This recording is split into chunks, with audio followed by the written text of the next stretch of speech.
selama kamu rasa itu benar, lakukan, dan selama kamu rasa itu baik, ya udah laksanakan sampai selesai gitu. Terus juga jangan takut untuk ambil risiko, karena kalau kamu takut ambil risiko, selamanya kamu akan di sana-sana aja. Kamu nggak akan maju, sementara orang lain udah berani untuk ambil langkah berapa jauh ke depan gitu.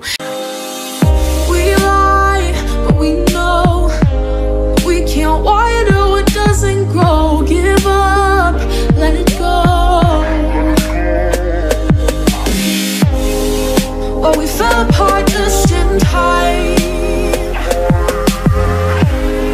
You say at least it was worth the try.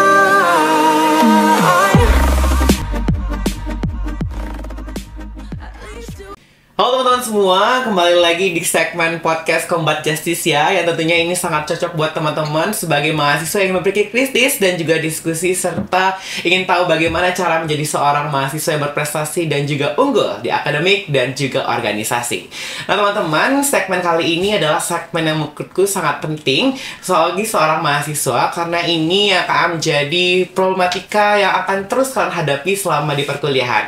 Kali ini kita telah mengundang narasumber yang sangat luar biasa dan expert di bidang akademik, organisasi, dan juga prestasi, yaitu Kak Cindy Trifendi Junior. Hai Gazi, selamat pagi. Oke, selamat pagi Kak. Gimana nih kabarnya Kak Cindy? Kabarnya baik sih Gazi, alhamdulillah. Gazi gimana? Alhamdulillah. Gimana puasanya hari ini Kak, aman? Agak panas ya, tapi panas alhamdulillah ya. masih aman sih. Iya, alhamdulillah Padang belakangan ini juga cukup panas, tapi Panas itu banget. nggak menyurti semangat kita dalam berpuasa, beribadah, juga berprestasi nih Kak Cindy. Tentunya. Oh ya, FYI teman-teman, Kak Cindy ini adalah pemenang dari lomba debat Bawaslu di tingkat nasional dan meraih juara 1. Tepuk tangan dulu dong. Oke. Nah Kak Cindy, kali ini kita akan membahas terkait kiat-kiat menjadi seorang mahasiswa yang berprestasi dan juga unggul di bidang akademik dan juga tetap aktif nih berorganisasi. Ini mungkin juga menjadi dilema nih bagi seseorang yang baru terjun di dunia perkuliahan dan bingung nih. Sebenarnya bagaimana sih bagi kita seorang mahasiswa untuk gak bisa ninggalin salah satunya, kita tetap harus balance Iya, betul, sadoalah. Ya jadi bahasa Padang lagi nih Uni. Maaf ya Uni ya. Wajar ya. Kurang awak banak lah. Kurang awak banak lah. Jadi memang seorang mahasiswa seringkali dilema nih. Kadang harus unggul di akademik, tapi kayaknya kok kurang aktif di organisasi karena terlalu fokus di kelas. Kadang ada yang ngejar prestasi, tapi pada akhirnya kayak sering nggak kelas dan lain hal. Nah, menyikapi seperti itu, aku ngeliat Kak Cindy ini adalah seorang yang balance nih antara ketiga tersebut yang menjadi unsur sangat penting dalam mahasiswa. Nah, menurut kakak pribadi nih, kakak sebagai mahasiswa, ketika awal kak menjadi mahasiswa baru, mungkin ini dari organisasi dulu ya. Kan banyak banget ya organisasi di perkuliahan. Gimana cara kakak menyikapi kebanyakan organisasi tersebut? Apakah kakak akan menyaring, duh gimana ya yang sesuai dengan diriku, yang mana dengan passion, atau kakak akan menyalami semuanya baru nanti akan kakak selektif secara alami atau bagaimana? Kalau menurut Kak Cindy itu gimana sih? Oke, kalau aku ya Gazi, kalau aku sih bukan tipe yang selam sana sini ya. Ada mungkin orang yang mungkin dia coba dulu organisasi A, B, C, baru dia cari dia cocoknya di mana. Tapi kalau aku udah petakan nih diriku, kalau masuk kuliah ini maunya masuk apa, aku inginnya apa gitu loh. Aku juga udah memetakan juga dari aku sekolah nih, dari aku waktu aku madrasah, itu aku organisasi yang aku ikutin apa gitu. Waktu aku kuliah aku maunya apa. Jadi aku mau ada hal yang berbeda. Jadi ketika di perkuliahan ini memang sedari maba itu aku sudah berpikir, aku akan ikut organisasi dan kegiatan yang mendukung jurusanku, yang mendukung prodi yang aku ambil. Aku kan jurusan hukum nih. Tentunya aku akan ambil organisasi dan juga kegiatan-kegiatan yang mendukung aku di perkuliahan. Begitu kalau misalnya diriku ya waktu di awal-awal maba. Jadi ketika aku bakti fakultas ya, itu aku kan ada yang namanya penampilan masing-masing OKMF tuh. Nah dari sana tuh aku udah cinta pandangan pertama banget sama Combat Justisia. Waktu bakti tahun 2021 kan kita baktinya masih via online ya, waktu itu masih Zoom ya. Aku udah lihat aku udah lihat Combat, aku udah ngerasa kayak fix nih aku harus masuk organisasi ini, karena aku tahu waktu penjabaran itu organisasi ini akan membantu aku untuk kemudian bisa fokus di perkuliahan. Jadi aku tipenya yang semenjak kuliah ini ya, tipenya yang sekali jalan 2-3 pulau terlampaui gitu. Jadi pun aku ikut Combat, aku organisasi itu mendukung kegiatanku di kelas, pelajaranku di kelas, karena kita kan di Combat mempelajari apa yang kemudian dipelajari di kelas kan. Bahkan belum dipelajari di kelas, kita di Combat udah belajar gitu. Bener banget, Kak. Jadi itu yang aku lakukan di pertama waktu maba, aku cari tahu dulu aku maunya apa, aku inginnya apa, dan lain sebagainya. Tapi kalau kamu tipe orang yang pengen jadi maba itu emang pengen coba dulu semua hal, juga apa sih, cari pengalaman kan.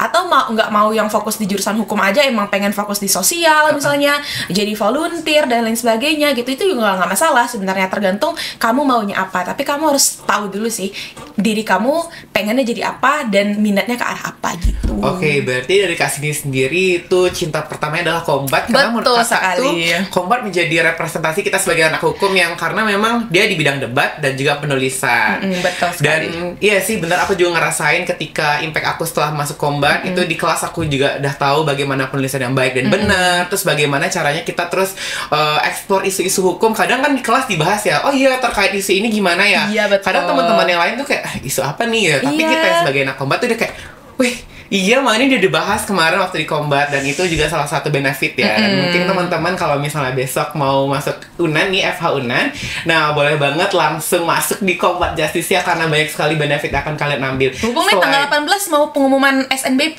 nih di Oh iya, bener banget nih. Berurusan dengan bakal ada masa baru ya. Iya, Mungkin betul. juga boleh cuplikan podcast ini untuk jadi inspirasi, kira-kira nanti aku di FH UNAN mau masuk apa ya gitu.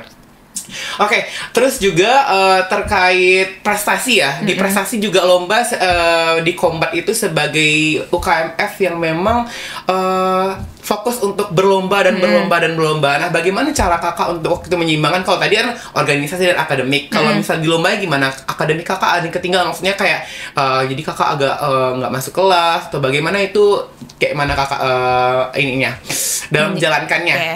Kalau urusan organisasi, prestasi dan juga di kelas, itu menurutku semuanya karena lomba itu kan, aku lombanya lomba debat.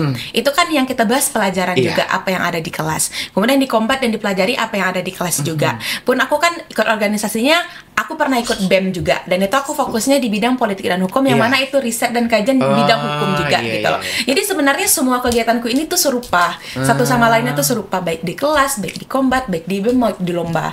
Jadi sebenarnya kuncinya tuh bagi aku tinggal bagaimana bagi-bagi waktunya aja sih. Kamu harus ingat kamu punya tanggung jawab di organisasi ini, kamu diamanahkan di sini, tapi kamu juga ingat kamu punya amanah di lomba, kamu punya tanggung jawab untuk menyelesaikan lombamu. Jadi ya kalau misalnya emang dari diri tuh udah punya rasa tanggung jawab, ya paling nanti semua hal tuh akan terselesaikan dengan baik juga. Yang jelas pandai-pandai bagi waktu sih. Misalnya dari jam sekian sampai jam sekian kita ke organisasi dulu. Ada nanti curi-curi waktu sedikit, tetap cari mosi lombanya, tetap bahas lombanya. Kayak aku terapat kan nunggu dulu tuh, Iya. nunggu orang lama gitu kan. Ya udah, itu sambil ngetik, sambil apa gitu. Pokoknya semua hal tuh tetap terjalankan dengan baik daripada dipilih salah satunya. Karena bagiku, kenapa kita harus pilih salah satu? Kenapa kita harus pilih lomba aja? Kita harus pilih organisasi aja? Ketika kita bisa melakukan semua hal sekaligus, tapi tetap balance. Nah, trik balance dan kunci bagaimana balance inilah itu yang harus dibangun dari kebiasaan. Gak bisa tiba-tiba ujuk-ujuk kamu daftar organisasi, kamu daftar lomba, terus kamu anggap hidup kamu akan balance. Enggak, itu butuh proses. Kamu butuh stres dulu, ini gimana cara ngaturnya ya, ini gimana cara membagi waktunya dan lain sebagainya. Sampai nanti di titik kamu udah nyaman aja, udah bisa aja. Itu yang aku rasakan. Karena di awal-awal maba itu aku juga kayak, aduh Kombat banyak banget. Apalagi waktu kader kan, itu tugasnya banyak banget, lomba lagi gitu. Ini gimana ya, tugas Kombat belum selesai, organisasi ini belum selesai, aku juga masuk organisasi ini gimana. Itu emang di awal-awal tuh agak kelabakan gitu loh. Yang gimana caranya. Tapi seiring berjalannya waktu akan jadi terbiasa. Akan jadi terbiasa dalam mengatur waktu, rasa tanggung jawab dan lain sebagainya. Sampai nanti pada titiknya ya semuanya balance dan semuanya bisa seimbang aja berjalannya gitu. Oke, tadi membahas terkait kakak juga singgung waktu ya. Terus ini untuk mahasiswa yang baru-baru menyelam lah organisasi, lomba dan juga awal masa perkuliahan. Kalau dari kakak sendiri tuh ada nggak sih tips atau cara khusus nih buat kakak waktu lagi mahasiswa baru kemarin tuh gimana ya dengan kesibukan kayak gini tuh aku tetap bisa balance semuanya? Ada nggak tips kakak untuk kayak, oh kalau misalnya di awal-awal kayaknya aku fokus ini dulu biar nanti kayak gini kayak gini. Ada nggak tips and trick dari kakak sendiri tuh? Oke, kalau aku sih orangnya nekat ya.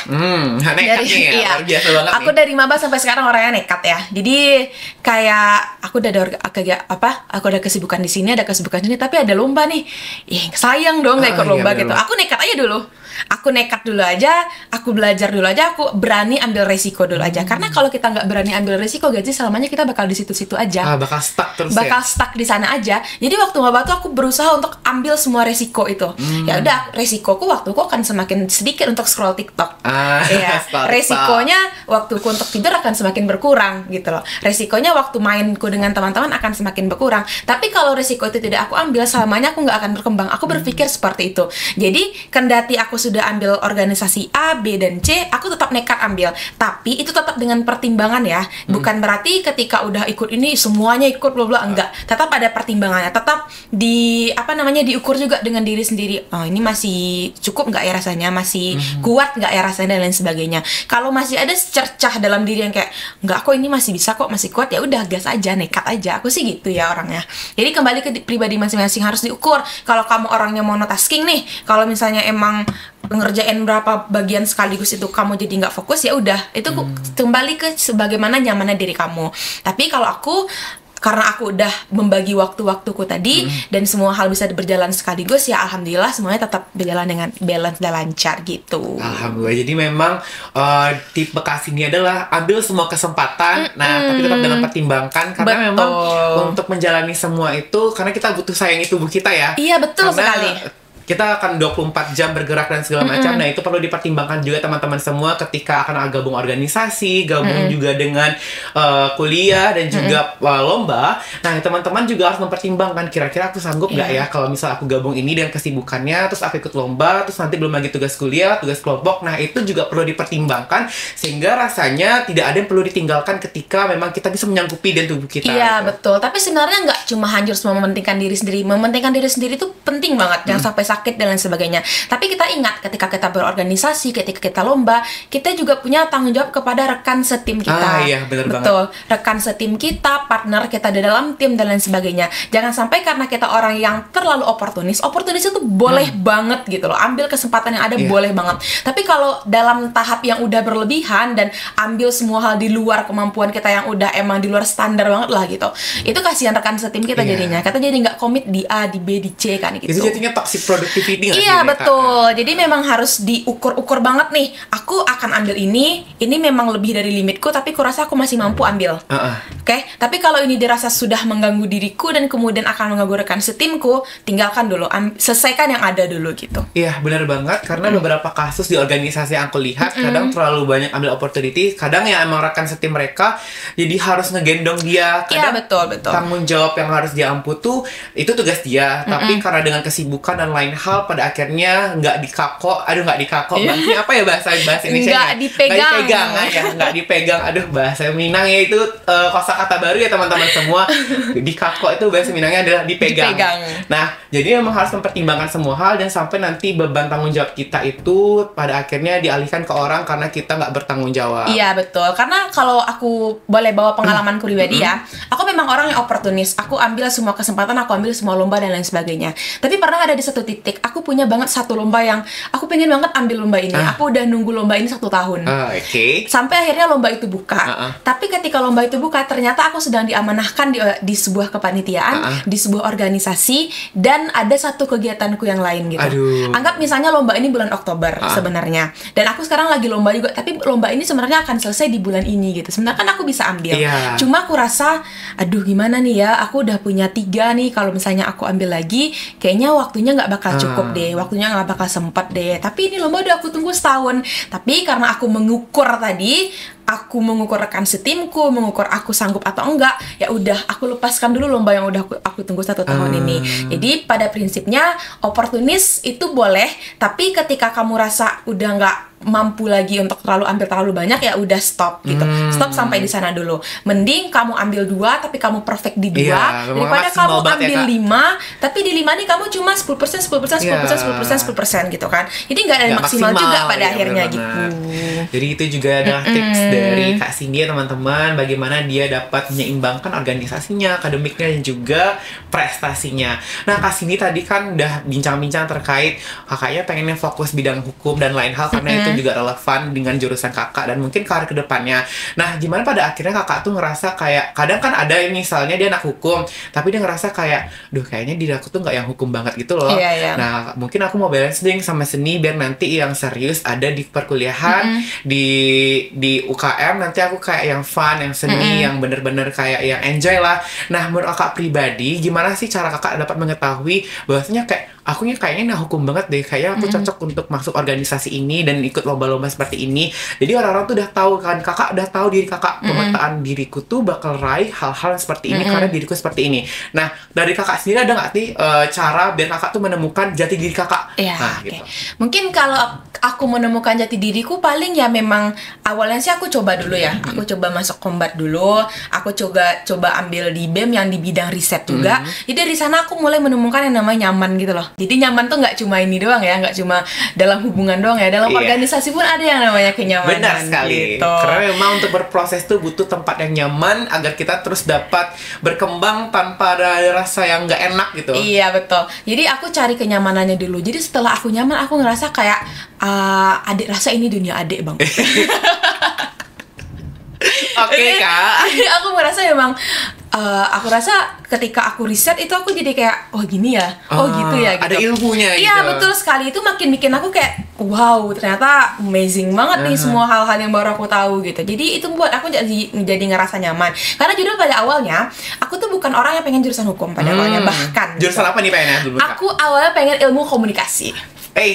Mantap sekali. Iya, tapi karena satu dan lain hal dan izin dari keluarga juga, pada akhirnya aku diarahkan untuk ambil jurusan hukum. Jadi pada awalnya tuh aku juga bukan orang yang jaksa pun aku nggak tahu, hakim pun aku nggak. Aku cuma tahu hakim kerjanya di ruang sidang gitu doang.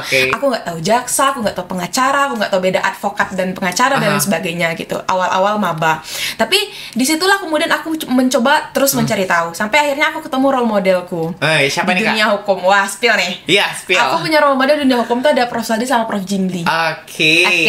Aku ketemu dua role modelku di dunia hukum, aku jadi ngerasa kayak, oh jadi gini ya.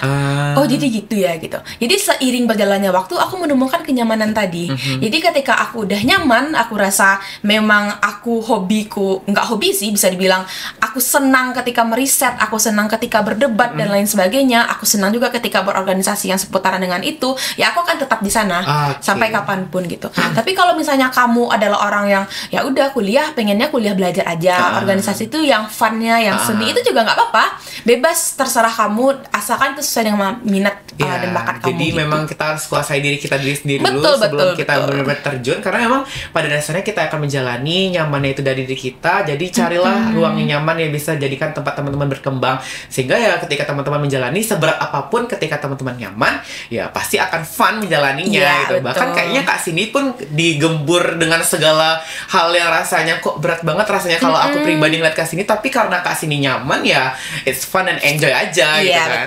Oke, ini kita mungkin di balik produktivitas di produktif kita, terus juga banyak kegiatan, mungkin kita kadang ngerasa apa ya, ada orang yang lebih daripada kita, dan kadang kayak kok dia bisa ya kayak gini ya, kok aku nggak bisa ya.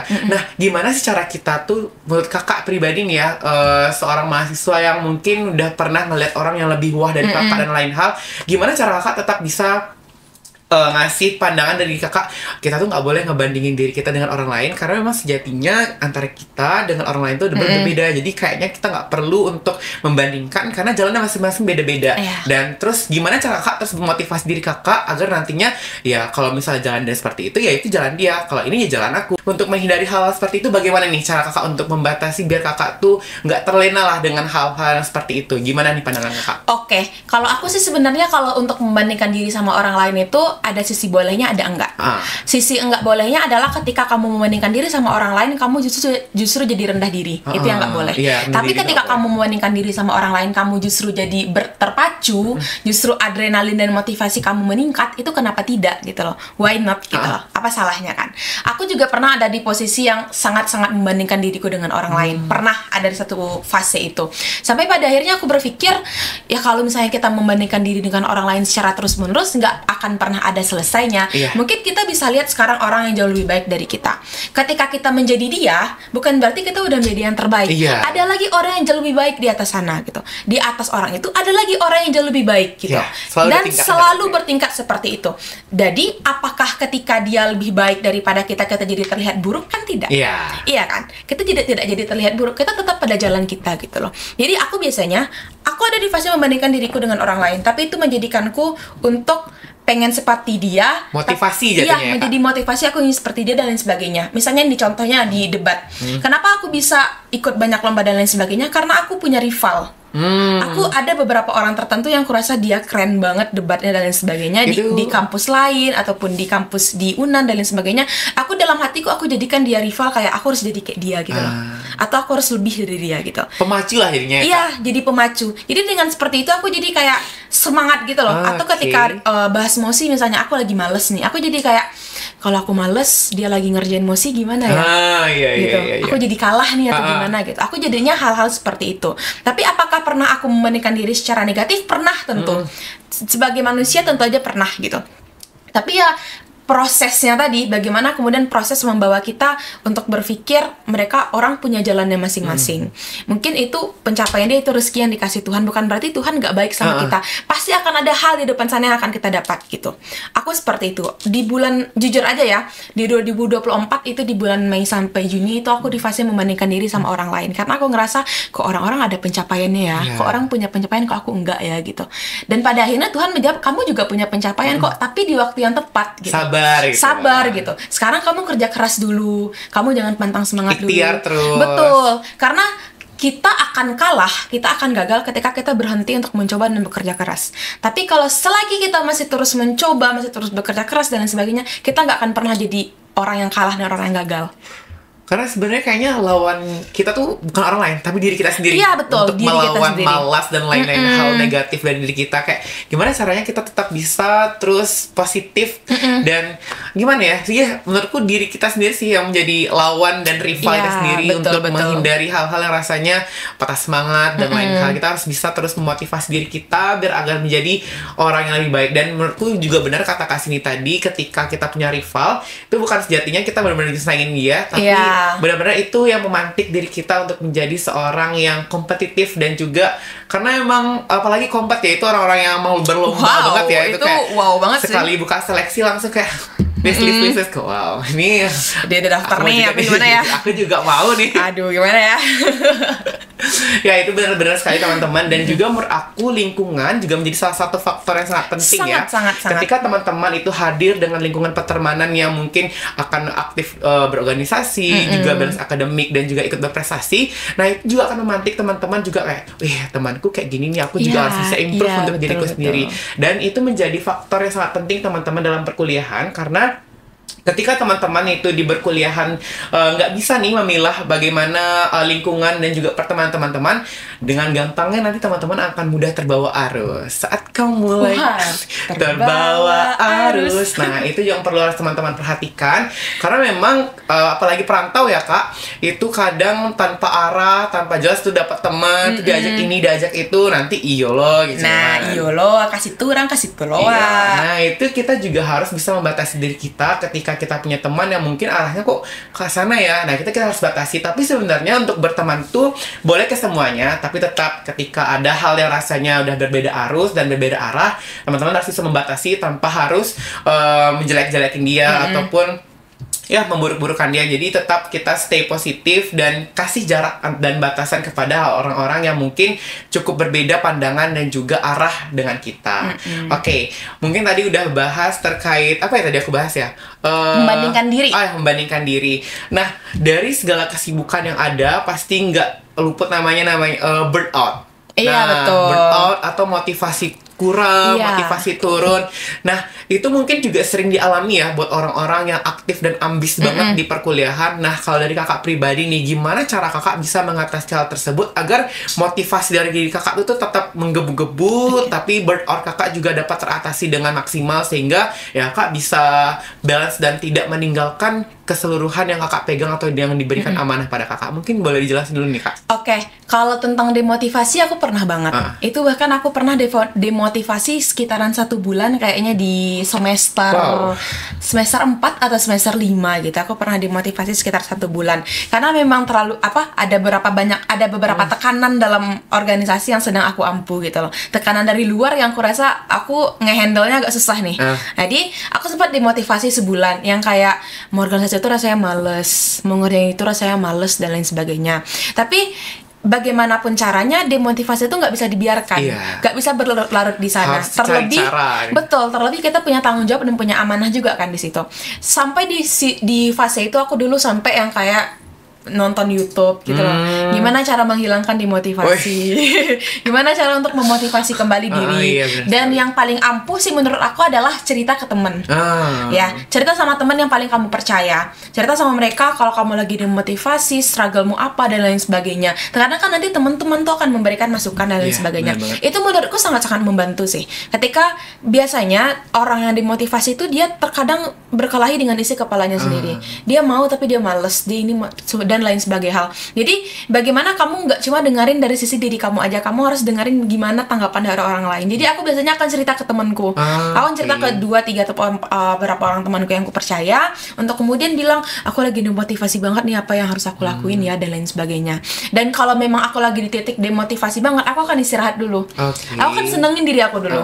Healing dulu, cas energinya dulu. Kalau misalnya kamu orang yang healingnya main-main, ya udah main-main dulu. Atau kalau aku sih healingku emang cuma scroll TikTok di kamar ya. Jadi aku hilangnya aku main HP seharian, aku scroll TikTok seharian dan lain sebagainya. Yang penting aku senang dulu. Aku agak ringan, agak happy dulu, baru nanti kemudian aku kembali lagi kalau aku udah merasa cukup siap. Tapi ketika misalnya nih udah berbulan-bulan yang aku lakuin kemarin ya, udah beberapa bulan aku masih belum kembali lagi motivasinya. Aku paksa sih. Gimana cara aku coba paksa kayak awalnya itu tuh kan aku udah coba ambil jeda semua hal, tapi masih dimotivasi rasanya. Oh nggak bisa nih, harus dilawan nih. Harus dilawan nih rasa malas, rasa takut dan sebagainya. Akhirnya di akhir bulan itu aku kemudian coba paksa kayak aku lagi males nih, nggak bisa, aku harus awasin HP ku dulu, aku harus pegang laptop dulu 30 menit. Nanti seiring berjalannya waktu, ketika udah coba fokus itu nanti motivasinya biasanya akan balik lagi pelan-pelan. Dia akan balik lagi pelan-pelan kayak udah kerasa lagi nih nyamannya dan lain sebagainya. Nanti dia akan ya udah enjoy lagi aja lagi. Iya betul, akan enjoy lagi aja. Jadi nggak bisa, kalau aku pribadi ya, nggak bisa yang kayak dimotivasi itu kamu biarkan berlarut-larut sampai kayak berminggu-minggu, berbulan-bulan gitu. Kalau emang masih seminggu terus kamu ya nggak masalah sih seminggu ya, ambil waktu, ambil jeda dulu seminggu healing main dan lain sebagainya. Tapi kalau sampai sebulan 2 bulan ini kalau dibiarin nih, kita nih yang nggak maju-maju jadinya kan, kita nih yang apa jadinya dan sebagainya. Udah lawan apapun tekanan yang ada di luar sana, kalau kamu udah ambil tanggung jawab, lawan aja gitu. Karena emang jadi tanggung jawab tuh emang harus kita ampu dan juga penuhi. Sangat. Ya, karena emang kalau misalnya udah kita biarkan tanggung jawab kita, bahkan kepercayaan orang ke kita lagi udah hilang. Betul. Bahkan orang untuk memberikan kita kesempatan untuk di tempat yang lain mungkin bakal kayak ya kemarin aja dia di organisasi atau kepanitiaan itu aja dia menghilang. Gimana cara kita ngasih kepercayaan untuk di organisasi yang sekarang ini? Dan itu juga menjadi hal yang sangat penting karena itu akan berpengaruh nanti di track record di teman-teman di fakultas kita dan lain hal. Jadi jangan sampai teman-teman karena demotivasi ataupun lain-lain hal yang mempengaruhi teman-teman itu juga dapat mengurangi teman-teman dalam menjalankan kewajiban dan tanggung jawab, sehingga hal-hal seperti itu perlu disiasati lah ya berarti ya Kak? Iya betul. Sehingga emang pada akhirnya semua akan terjalankan dengan baik dan juga kita dapat bertahanlah dengan diri kita yang saat ini dan jadi lebih baik lagi ke depannya. Tadi juga udah bahas terkait demotivasi. Gimana cara kakak? Nah sekarang mungkin pertanyaan itu lebih bagaimana cara kakak bisa konsisten, gak ninggalin amanah dan segala macam, pokoknya tetap konsisten di jalan kakak terkait apa yang udah diberikan dan tanggung jawab oleh kakak, dan kakak tetap akan terus menjalani walaupun seberat-beratnya gitu lah. Menurut kakak gimana nih cara kakak? Kalau aku sih lebih ke yang pertama, aku punya tanggung jawab dan aku punya rekan setim. Jadi ketika aku punya satu organisasi yang kurasa itu berat banget untuk diampu, tanggung jawabnya, amanahnya sangat berat sekali dan pertanggungjawabannya juga ke orang luas. Dan aku pernah di fase kayak aduh capek banget mau berhenti rasanya gitu. Tapi aku ingat aku punya rekan setim yang percaya sama aku.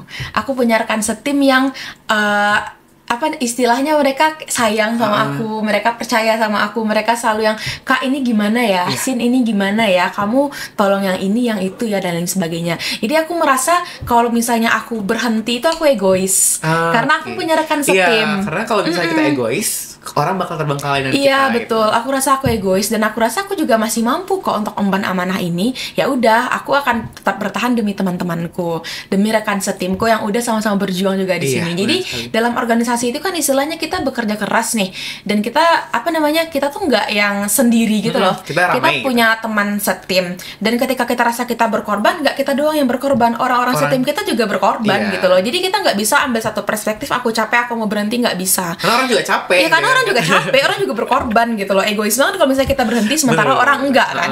Ada baiknya kita berhenti sama-sama. Kapan berhenti sama-sama? Nanti ketika ada miss.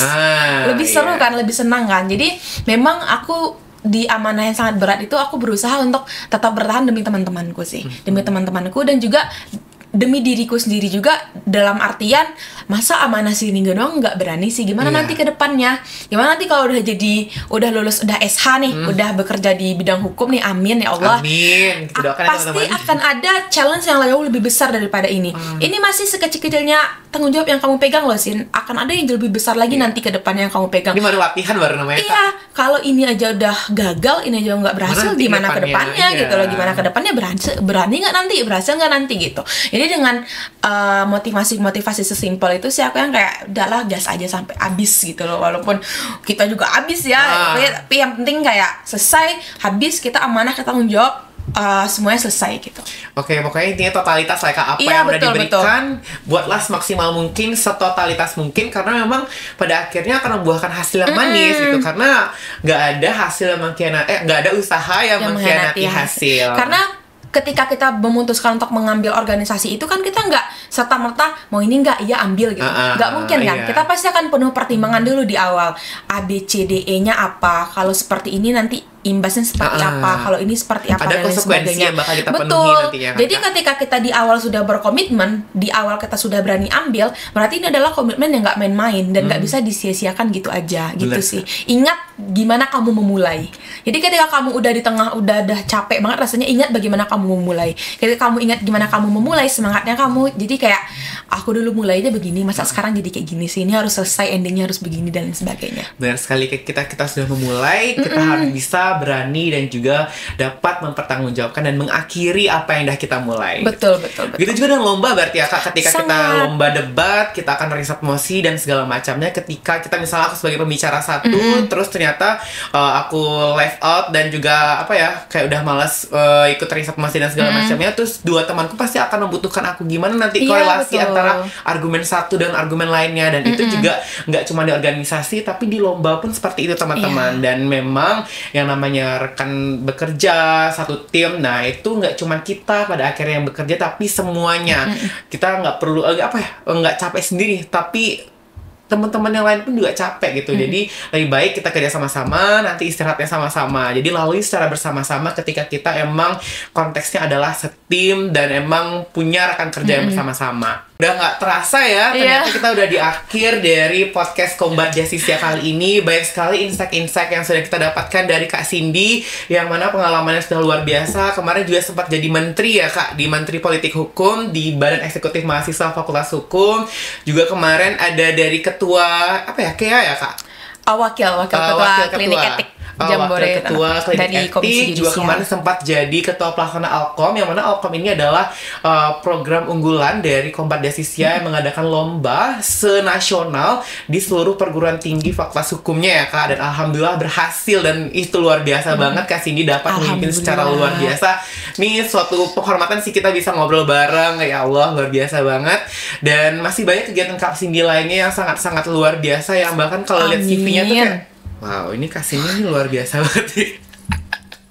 Gak ada ya. Oke. Mungkin Kakak ada sedikit pesan mungkin buat penonton lainnya, biar nanti mereka ataupun mahasiswa yang baru mulai ataupun yang akan masuk ke dunia perkuliahan untuk dapat mungkin bisa seperti Kak Cindy nih ya, aktif organisasi, akademiknya nggak tinggal, juga nanti berprestasinya juga juara dan lain hal. Mungkin boleh disampaikan pesanan-pesannya kepada penonton Kak Cindy? Oke, kalau aku sih pesanan kesan ya pada teman-teman sih mungkin kayak jangan takut aja sih.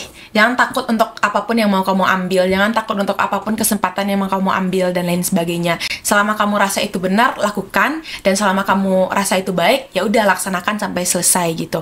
Terus juga jangan takut untuk ambil risiko, karena kalau kamu takut ambil risiko, selamanya kamu akan di sana-sana aja. Kamu nggak akan maju, sementara orang lain udah berani untuk ambil langkah berapa jauh ke depan gitu. Dan yang paling aku tekanin adalah ketika dalam prosesnya nanti kamu merasa kamu gagal, ketika dalam prosesnya kamu merasa kamu kalah dan lain sebagainya, merasa gagal, merasa kalah itu wajar. Tapi itu bukan berarti kita beneran kalah atau beneran gagal. Seperti yang udah aku sampaikan, kalah dan gagal adalah ketika kita berhenti. Tapi ketika kita belum berhenti, ya kita nggak akan pernah jadi orang yang kalah, nggak akan pernah jadi orang yang gagal. Aku beberapa kali mengalami kekalahan dalam lomba, tapi kurasa kalah adalah ketika aku berhenti. Makanya aku tidak akan pernah berhenti sampai aku dapetin mimpi aku untuk dapat juara itu gitu loh. Jadi itu pesanku buat teman-teman, jangan takut. Jangan takut ambil resiko, dan jangan pernah ngerasa gagal terus berhenti dan lain sebagainya. Itu aja sih, tetap semangat aja. Oke, terima kasih Kak Cindy. Terima kasih juga Gazi. Itu tadi pesan-pesan dari Kak Cindy teman-teman semua, untuk terus percaya pada diri kita sendiri dan juga berani untuk mengambil resiko. Karena kalau misalnya teman-teman nggak ambil resiko, ya teman-teman akan stuck di sana aja Betul terus. sekali. Dan apalagi kita sebagai mahasiswa, khususnya di S1 sekarang ini, itu banyak banget kesempatan yang bakal dibuka untuk seluruh mahasiswa, dan cobalah semuanya dan kesempatan yang ada sehingga teman-teman dapat memaksimalkan kesempatan-kesempatan yang telah diberikan. Dari situ teman-teman nanti juga bisa belajar. Mungkin sebelumnya nggak tahu kayak, oh ternyata lomba tuh kayak gini ya. Kalau misalnya udah menjalani lomba, kayak karena setiap apapun yang ingin kita raih ada proses-proses yang perlu teman-teman jalani. Kalau pada akhirnya gagal itu juga nanti akan jadi pelajaran ke depannya. Misalnya sekali gagal, terus coba lagi tahun depannya, oh iya kemana aku gagal nih kayak gini nih. Nah, tahun depan jangan sampai aku melakukan hal yang sama, karena kalau kayak gitu nanti bakal gagal lagi. Ada improve dari diri kita sehingga kedepannya ada insight-insight yang dapat kita lakukan untuk meraih mimpi yang kita inginkan. Nah, itu tadi teman-teman sharing session dan juga terkait podcast kita pada hari ini, menjadi kiat-kiat menjadi seorang mahasiswa yang unggul baik akademik, organisasi, dan prestasi. Mungkin nanti kita akan ada sesi selanjutnya. Jangan lupa stay tune terus baik di Kombat, Story, dan YouTube serta TikTok Kombat Justice. Sebelumnya aku mau ucapkan terima kasih banget nih Kak Cindy yang sudah mau meluangkan waktunya untuk sharing session nih.